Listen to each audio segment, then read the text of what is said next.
gibi mutlulukla salla bayrağı.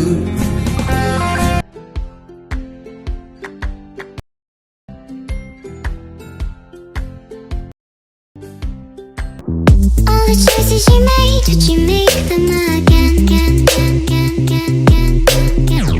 All the lies that you told.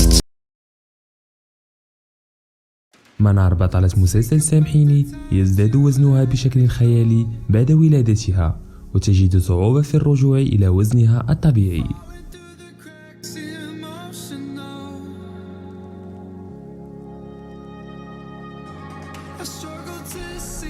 رزقت الممثلة غايي تورغوت إيفين المعروفة باسم منار في مسلسل سامحيني بمولود جديد في شهر يونيو من هذا العام، وقامت بمشاركة متابعيها جميع المستجدات ابتداء من فترة حملها حتى ولادتها، وكذا يومياتها في تربية ابنتها.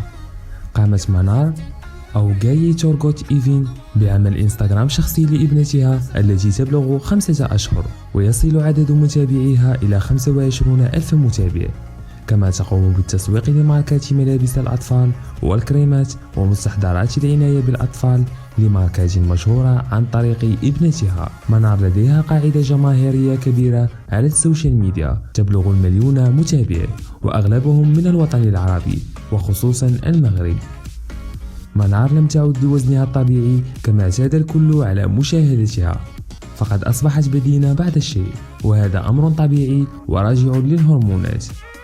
قامت منار أيضا بعمل براند أو ماركة خاصة بها تدعى مومز سيتي، وتسوق لها من خلال صفحة على الإنستغرام تقوم من خلالها ببيع ملابس بها ديزاينات جميلة متعلقة بالأمهات الحوامل.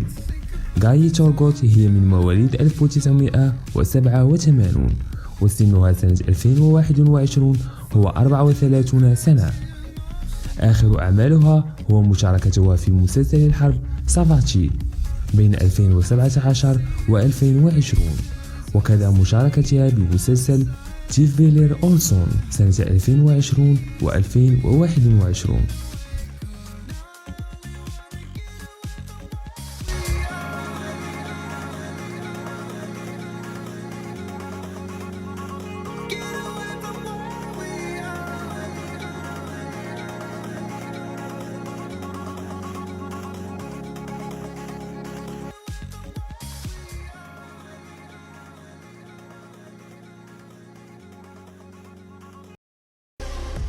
إذا أعجبكم الفيديو لا تنسوا الاشتراك في القناة والضغط على زر الإعجاب ومشاركة الفيديو مع أصدقائكم ليصلكم كل جديد.